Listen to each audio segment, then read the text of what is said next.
सभी को नमस्कार। करियर फर्स्ट चैनल पर आप सबका स्वागत है। डिक्टेशन लिखने के लिए तैयार रहें। Ready, start. सभापति महोदय, आज हमारे देश में जो ऊपर से लेकर नीचे तक शिक्षा दी जा रही है, उसमें व्यवस्था ही एक कारण है जिसकी वजह से शिक्षा का स्तर गिरता जा रहा है।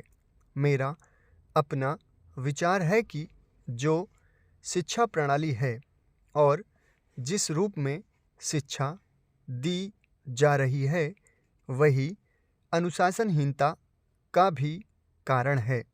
अपने देश और प्रदेश में हर एक की अपनी अपनी भाषा है और वह बालक जो इस देश में पैदा हुआ है, जो अपनी मातृभाषा की गोद में पला है, उसको यदि अपनी मातृभाषा में ही शिक्षा दी जाए तो मेरा विचार है कि शिक्षा का स्तर ठीक हो सकता है। जो सबसे बड़ी भूल और कमी सरकार के द्वारा दी जाने वाली शिक्षा के संबंध में हो रही है, वह यह है कि बालक की मातृभाषा में शिक्षा न देकर उसको उस भाषा में शिक्षा देने की व्यवस्था की गई है जो हमारे देश या प्रदेश की भाषा कभी रही ही नहीं। मेरा अभिप्राय विदेशी भाषा अंग्रेजी से है। मैं यह मानकर चलता हूँ कि जब से यह भाषा इस देश में आई है, चाहे वह किसी कारण से आई हो, इसे आप भी और इस माननीय सदन के सदस्य भी जानते हैं कि उससे बुरे परिणाम ही निकले हैं। कोई भलाई नहीं हुई है। इस देश को जो हानि हुई है वह किसी से छिपी नहीं है।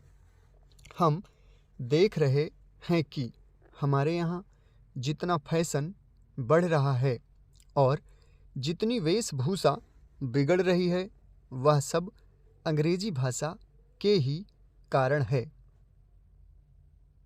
जिस समय यहाँ पर अंग्रेजों का राज्य था, प्रायः यह देखने को मिलता था कि वे लोग जो विशेष करके किसी न किसी तरह से सरकारी पक्ष के ही होते थे, अंग्रेजों से मिलने के लिए जाते समय अंग्रेजी वेशभूषा का ही प्रयोग करते थे।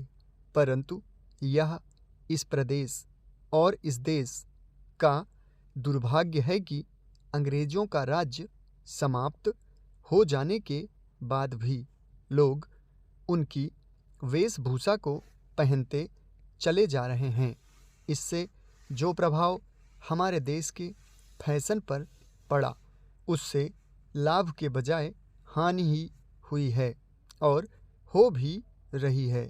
ऐसा मेरा विचार है कि अंग्रेजी वेशभूषा से इस देश को बहुत हानि हुई है। भारत की गौरवपूर्ण सभ्यता और संस्कृति के संरक्षण पर पर्याप्त ध्यान देने की आवश्यकता है। समाप्त। धन्यवाद।